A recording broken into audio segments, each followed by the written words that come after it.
میرے نبی پاک نے فرمایا تو رب کے بارے میں جیسا گمان کرے گا اللہ بھی تیرے لیے ویسا ہی بن جائے گا.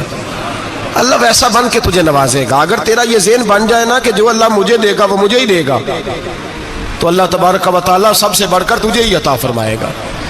لیکن امید رب کری اور امید رحمت کی، اس کے کرم کی، اس کی عطا کی. ہاں ایک پہلو ضرور سوچ کے رکھنا چاہیے اس موضوع پر. ساری دنیا نکما کہہ دے تو بیٹا ماں باپ کے نزدیک نکما نہیں ہوتا. باپ بیچارہ ایک غلطی کا بچہ کرتا ہے تو وہ جاتا ہے، دوسری کرتا ہے تو جاتا ہے، تیسری جگہ بھی اس کے حصے کی معافی مانگنے جاتا ہے، بڑا کچھ کرتا ہے. پھر ایک وقت آ ہی جاتا ہے کہ جب باپ مجبور ہو کے اخبار پہ اشتہار دیتا ہے کہ میں نے اسے آگ کر دیا ہے، اب میں اس کے سیاہ سفید کا مالک. کیا خیال ہے آپ کا؟ پہلی غلطی پہ ابا جی ایسے کر دیتے ہیں جی، دوسری پہ کرتے ہوں گے. کب کرتے ہیں؟ جب بولے جب حد ہو جاتی ہے. اور ایک دو اشتہار نہیں ہوتے. آپ سویرے اخبار کھولیں، اخبار کے اندر کے صفحات کا مطالعہ کریں تو شاید درجنوں اشتہار ہوتے ہیں آنکھ نامے کے. بھئی کس باپ کا دل کرتا ہے کہ وہ بیٹا جس کے لیے اس کی امید ہے کہ کل میرے بڑھاپے کا سہارا بنے گا وہ لکھ کے دے دے کہ میرا رشتہ ہی کوئی نہیں بیٹے کے ساتھ؟ کس کا دل کرتا ہے؟ اور پھر یہاں تک نہیں ہوتا بلکہ آپ قانون جاننے والے لوگوں سے کبھی پوچھیں، وہ آنکھ نامہ لوگ عدالتوں میں جمع کراتے ہیں. کہتے ہیں جی میں نے تو اخبار میں نکال دیا، میرا اس کے ساتھ کوئی تعلق. اماں کہتی ہے میرا کوئی رشتہ نہیں. کیوں؟ کب ہوتا ہے ایسے؟ جب بچہ حد کر دے. جب بچہ ایک دو تین چار غلطیوں پہ ایسا، اللہ بھی بندے کو سزا دیتا ہے. لیکن کب؟ جب بندہ باز ہی نہ آئے بندہ توبہ کرے ہی نہ، رجوع ہی نہ کرے، سوچے نہ کہ مجھے اللہ کی بارگاہ میں جانا چاہیے. ہم لوگ اپنا ایک ذہن بنا کے زندگی گزارتے ہیں، ایک ذہن بنا کے، بلکہ لوگ گناہوں کے نام بدل کے وقت گزارتے ہیں.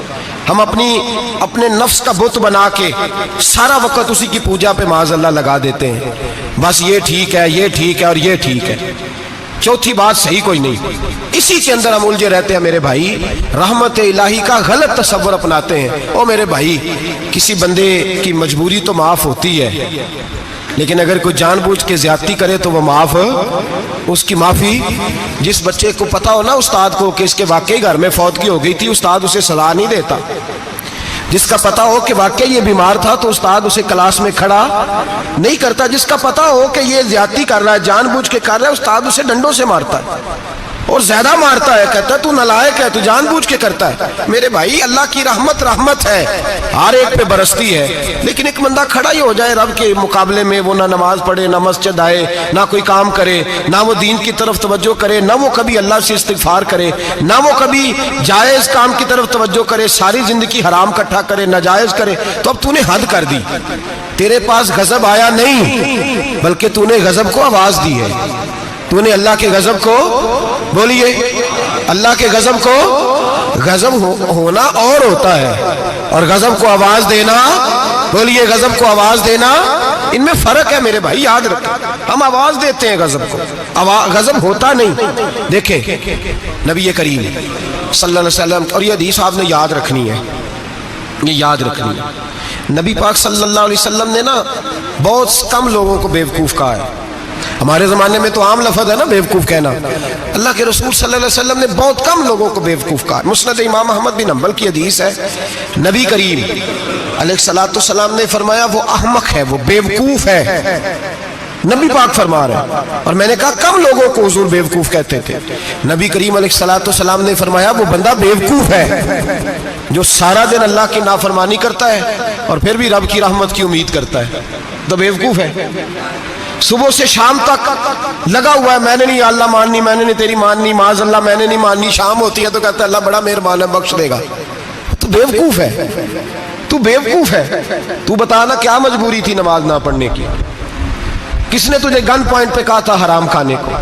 اور فلاں آدمی کی تو نے غیبت کی تو تیرا اس میں کیا فائدہ تھا؟ یہ جو تو نے صرف 10 بندوں کو ہنسانے کے لیے جھوٹا لطیفہ سنایا، اس میں تیرا کیا نفع تھا؟ تو صبح سے شام تک نافرمانی کرتا ہے، شام کو کہتا ہے اللہ کریم ہے معاف کر دے گا، اللہ مہربان ہے معاف کر دے گا. استاد مہربان ہوتا ہے کہ نہیں؟ فیل کیوں کرتا ہے امتحان میں؟ بولے استاد باپ ہوتا ہے نا، اس کا دل کرتا ہے شاگرد فیل ہو جائے، تو کیوں کرتا ہے؟ لیکن شاگرد نے زیادتی کی، اس نے پڑھا نہیں. اس نے میں نے کہا باپ آق نامہ لکھواتا ہے مجبور ہو کے لکھواتا ہے نا. او بھائی یاد بڑی پیاری مثال ملا رومی لکھتے ہیں, کہتے ہیں میرے گاؤں کی ایک بی بی تھی, اس بی بی نے ایک بچڑا پالا ہوا تھا. دیہاتوں میں نا بوڑھی مائیں بچڑے کو پیڑا دیتی تھی اور نام بھی رکھ لیتی تھی, کسی نے مٹھو نام رکھا ہوتا تھا, کسی نے کوئی نام. کہتے ہیں ماں نے بچڑا رکھا ہوا تھا, اماں اس کو آواز دیتی تو بچڑا دوڑا آتا, اماں اس کو پیڑا کھلاتی. بچڑا بڑا پیارا تھا, جوان ہو گیا. اماں اس لیے بچڑا پال رہی تھی کہ جب بچڑا بڑا ہو جائے گا تو ہل کے اندر بچے اسے لگائیں گے, کھیتی میں ہل چلائیں گے. بچڑا بڑا ہو گیا, اماں کے بیٹے کہنے لگے اماں لا تو نے بڑا کھلا پلا لیا, اس سے کوئی کام لیتے. ہل کے آگے لگایا تو کہنے لگا میں نے تو نہیں چلنا. اماں کے پاس آئے, کہنے لگے یہ نہیں چلتا. اماں کہنے لگی چلو ٹائم دو تھوڑا سمجھ جائے گا. پھر موقع دیا, پھر آئے کہ اماں اب تو ہم نے اس کے ناک میں نکیل بھی ڈال دی ہے لیکن اب بھی یہ حل میں چلنے کو تیار ہے. ملا رومی رحمت اللہ علیہ فرماتے ہیں پھر کہا اماں سے, اماں کہنے لگی چلو تھوڑا ٹائم اور دے دو سیانا ہو جائے گا. تھوڑا ٹائم اور دیا, ڈنڈے بھی مارے لیکن وہ سیانا ہونے کو تیار ہے. اب اماں کے پاس آئے تو اماں مجبور ہو گئی, دل نہیں کرتا تھا. کہنے لگی جاؤ پھر کسائی کے ہاتھ بیچ ڈالو. وہ گیا کسائی کے پاس, اسے کاٹا گیا, اس کی کھال اتاری گئی, اس کے چھوٹے چھوٹے پیس کر کے کھا گئے لوگ. وہ ماں رو رہی تھی. لوگوں نے اماں سے کہا تجھے تو بڑا پیارا تھا, تو نے کٹوا کو دیا. تو اماں کہنے لگی پیارا تو بڑا تھا پر مانتا نہیں تھا. پیارا بڑا تھا, کاش بات مانتا, مقصد پورا کرتا تو کبھی بھی کاٹا. بھائی رب کریم نہیں چاہتا بندہ دوزخ میں جلے, اللہ کی رحمت نہیں چاہتی جہنم میں جلے, پر بندہ مانتا ہی نہیں, یہ تیار ہی نہیں ہوتا. یہ سویا ہوا ہے سویرے, یہ وہ گپے لگا رہا ہے عصر کے وقت چوراہے پہ کھڑا ہے, نماز پڑھنے نہیں آیا. اس نے ساری زندگی میں درجنوں لطیفے سیکھ لیے, ہزاروں کہانیاں سیکھ گیا, قرآن پاک پڑھنا نہیں سیکھا. اس نے زندگی کی ہر چالاکی سیکھ لی ہے, نہیں سیکھی تو اپنے رسول کی حدیث نہیں سیکھی, نہیں سیکھا تو دین کی ضروری باتوں کو نہیں سیکھا. اب رب کی رحمت تو نہیں چاہتی کہ بندہ جہنم میں جائے, وہ تو مہربان ہے, لیکن رب کریم کا قانون کا تقاضا یہ ہے کہ جو احکام پورے نہیں کرے گا اسے پھر دوزخ میں ڈالا جائے گا. تو ہمارے بزرگ فرمایا کرتے تھے اصل بات یہ ہے کہ اللہ نہیں مسلمان کو دوزخ میں ڈالنا چاہتا, مسلمان اپنی مرضی سے چھلانگے لگا رہے ہیں, یہ خود چھلانگے لگاتا ہے, یہ باز نہیں آتا.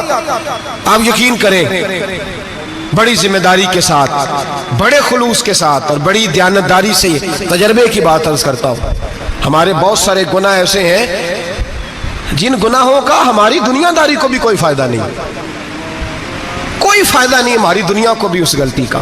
میری باتوں کی سمجھ آ رہی ہے آپ دوست؟ کچھ گناہ ایسے, ایک تو ہوتا ہے کہ دنیا کا کوئی فائدہ ہو, اس گناہ میں ہماری دنیا کا بھی کوئی فائدہ.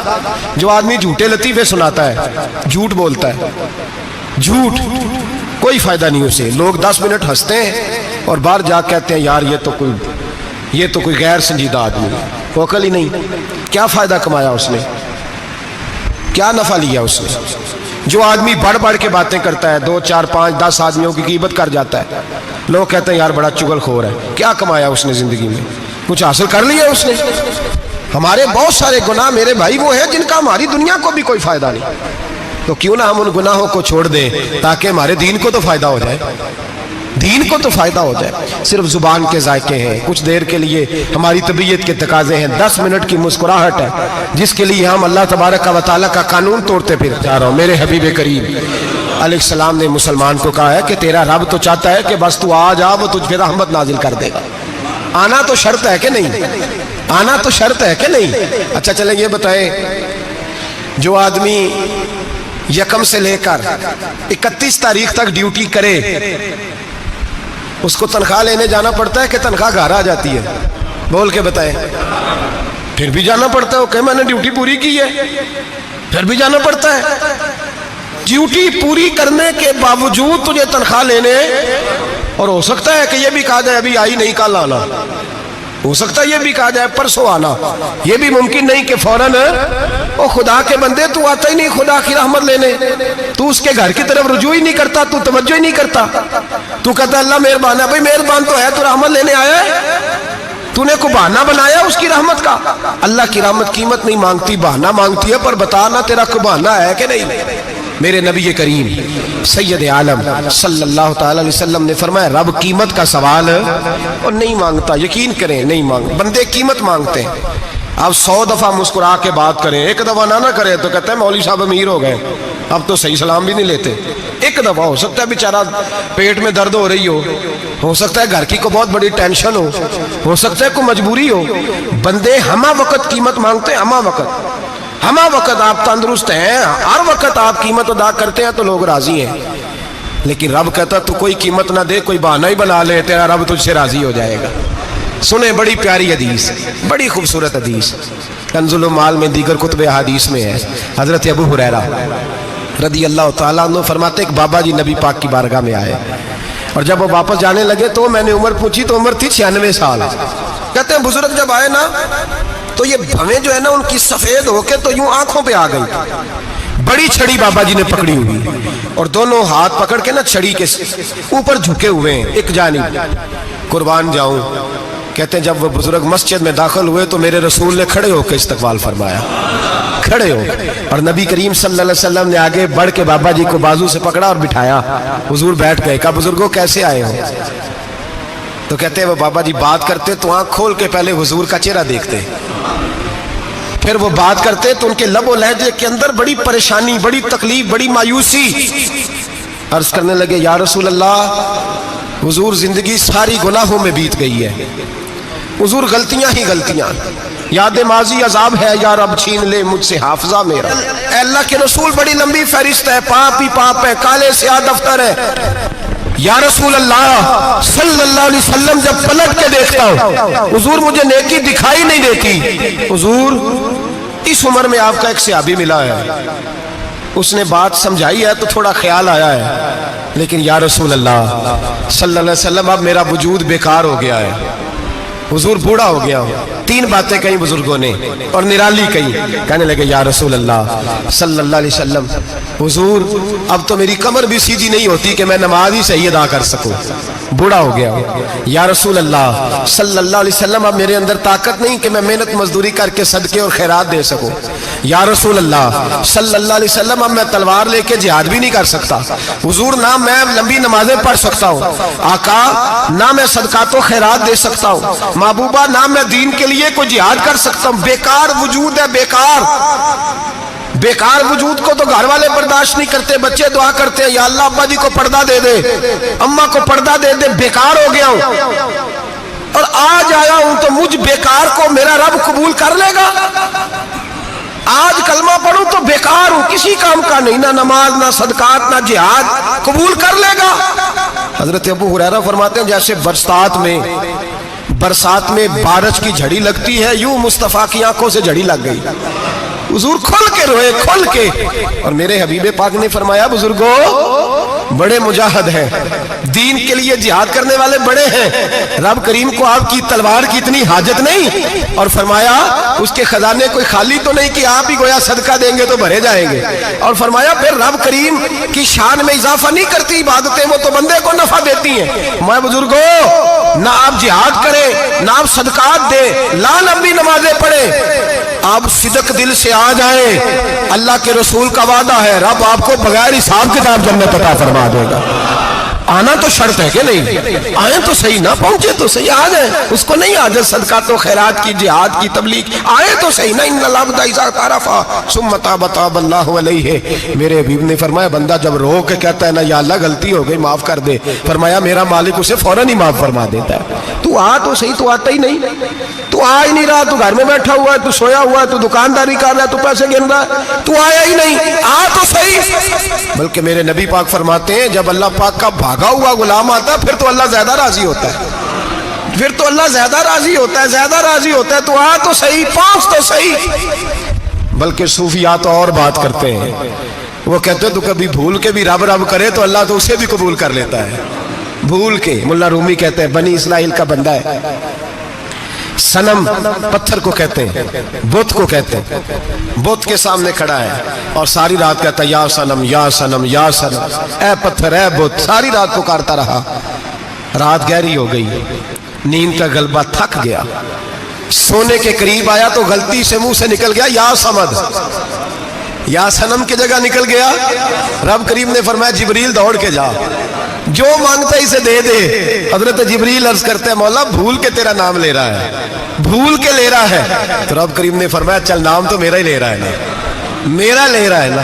یا اللہ وہ اللہ کریم نے فرمایا جھوٹے کے سامنے ساری رات کا کھڑا ہے, ساری رات کا پکار رہا ہے, اسے کچھ نہیں ملا تو سچے کا نام لیا ہے. اگر میں بھی کچھ نہ دوں اور بت میں اور مجھ میں فرق کیا رہ جائے گا. جا جو مانگتا ہے جھولی بھر کے دے, نام تو لیا ہے نا.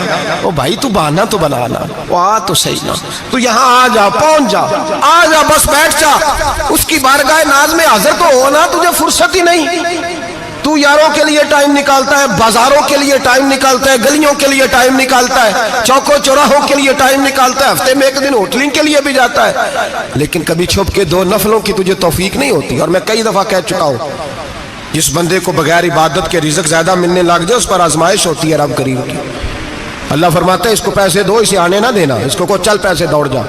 لوگ سمجھتے ہیں میں بڑا ذہین و عقل مند ہوں, دیکھو میں اپنی ہوشیاری سے چلاکی سے آگے نکل گیا. تو آزمائش ہے, یہ تو آزمائش ہے رب کریم کی طرف سے, یہ تو اس کی خفیہ تدبیر ہے. میرے بھائی اس کی بارگاہ ناز تک جو آ گیا, آنا تو ہماری ذمہ داری ہے کہ نہیں, پھر اس کی رحمت آگے بڑھ کے استقبال کر لیتی ہے, پھر اللہ کا فضل اس کو تھام لیتا ہے اس بندے کو. اور خدا کی رحمت کتنی زیادہ ہے. میرے حبیب کریم سید عالم صلی اللہ علیہ وسلم نے فرمایا اللہ نے اپنی رحمت کے 100 حصے کیے. کتنے؟ حضور فرماتے ہیں 1 حصہ اللہ نے دنیا میں نازل کیا ہے. کتنا؟ 1 حصہ. فرمایا یہ جو ماں بیٹے سے پیار کرتی ہے, باپ بیٹے کے لیے مزدوری کرتا ہے, یہ جو بہن بھائی کے لیے روتی ہے, یہ جو بیوی شوہر کے لیے دعا مانگتی ہے, یہ جو بچے ماں باپ سے پیار کرتے ہیں, فرمایا یہ اس 1 رحمت کا نتیجہ ہے, 1 رحمت کا نتیجہ. تو صحابہ کہنے لگے یا رسول اللہ وہ 99 کدھر ہیں؟ نبی پاک نے فرمایا رب کریم نے سنبھالی ہوئی ہے, قیامت کے دن تمہیں عطا فرمائے گا. ابھی تو 1 نازل کی ہے, ابھی اللہ نے. ایک بزرگ تھے ہمیں تفسیر پڑھایا کرتے تھے, تفسیر کے استاد تھے. میں نے ان سے ایک دن کہا, میں نے کہا حضرت صاحب کچھ باتوں میں نا میں اڑ جاتا ہوں, میں اپنے آپ کو اتنا لائق نہیں سمجھتا, تو کہیں کہیں نا ذہن الجھ جاتا ہے, تو کبھی الجھ جاتا ہوں. ایک سوال کئی دنوں کا ہے, اصول تفسیر کا مسئلہ ہے, تو ذرا کچھ چیزیں ایسی ہوتی ہیں بزرگ کہتے ہیں جو کتابوں سے نہیں ملتی, صرف سینوں سے ملتی ہیں. کورس تو فقط لفظ ہی سکھاتے ہیں, یہ آدمی ہے جو آدمی بناتے. میں نے کہا صاحب یہ سمجھ نہیں آئی کہ یہاں بھی صاحب وہاں بھی صاحب. کہنے لگے جی کس طرح؟ میں نے کہا جی یہاں قبر میں بھی سوالوں کے جواب اور پھر قیامت میں بھی. مجھے کہنے لگے جاؤ امام راضی کی تفسیر اٹھا کے لاؤ. میں تفسیر ان کے سامنے لا کے رکھی, تو کہنے لگے یہ سیدنا یوسف علیہ السلام کا واقعہ ذرا دیکھو تفسیر یوسف میں, اس میں ایک عجیب بات لکھی ہے. حضرت یوسف علیہ السلام کے زمانے میں قحط ہو گیا, تو جناب یوسف علیہ السلام نے, کیونکہ آپ اللہ کے نبی سے پہلے سے جان گئے قحط ہوگا, تو حضرت یوسف نے گندم پہلے سٹاک کر لی تھی بہت زیادہ. باقی علاقوں میں جب قحط پڑا نا, اب سب لوگوں نے مصر کی طرف رجحان کیا گندم لینے کے لیے. تو حضرت یوسف علیہ السلام نے نا شہر کے دروازے پر بندے کھڑے کر دیے. فرمایا جو بندہ آئے نا اس سے 2 سوال پوچھنا. جو آئیں گے لوگ گندم خریدنے, جو آئے 2 سوال پوچھنا. ایک پوچھنا کہاں سے آیا ہے, اور ایک پوچھنا لے کے کیا آیا ہے. ایک پوچھنا, سمجھ آ رہی ہے بات, اور دوسرا پوچھنا کہ لے کے سونا لے کے آیا ہے, چاندی گندم خریدنی ہے تو کیا چیز لے کے آیا ہے, کہ نقد پیسے لایا ہے, یہ پوچھ لینا. جو آئے 2 باتیں پوچھنا, ایک پوچھنا کہاں سے آیا ہے اور دوسرا پوچھنا کیا. ایک روایت میں 3 سوال بھی ہیں, لیکن فرمایا پوچھنا 2 سوال ضرور. انتظار تھا نا بھائیوں کا کنان سے آنے والوں کا. فرمانے لگے سب سے 2 سوال پوچھنا, جب کنان والے آئے نا ان سے صرف اتنا پوچھ لینا کہ وہ کہاں سے آئے ہیں. اگر پوچھے نا کنان سے آئے ہیں تو پھر یہ نہ پوچھنا کیا لے کے آئے ہیں, پھر میں جیب میں خود ٹٹول لوں گا وہ کیا لے کے آئے. باقیوں سے 2 سوال. جب میرے بھائی آئے نا, بھائی بھائیاں دے ویری ہوندے تے بھائی بھائیاں دیا باواں, جب میرے بھائی آئے تو ان سے یہ نہیں پوچھنا کہ وہ کیا, بس یہ پوچھنا کہ کہاں سے, اتنی بات پوچھنا, باقی میں پوچھ لوں گا. آپ فرمانے لگے رب بھی فرشتوں سے کہتا ہے تم قبر میں نا میرے بندوں سے زیادہ سوال نہ کرنا, بس یہ پوچھ لینا مجھے مانتے ہیں, میرے نبی کو مانتے. قبر میں تم اتنے سوال پوچھ لینا, باقی لے کے کیا ہے وہ میں خود ہی پوچھ لوں گا. فرشتوں کے سامنے رب کریم اپنے بندے کو بے آبرو کرنا, بس تو یہ بتا دے اللہ رسول کو مانتا ہے کہ نہیں. باقی جو تیرا حساب کتاب ہے نا, اللہ فرماتے ہیں میں قیامت میں کر لوں گا.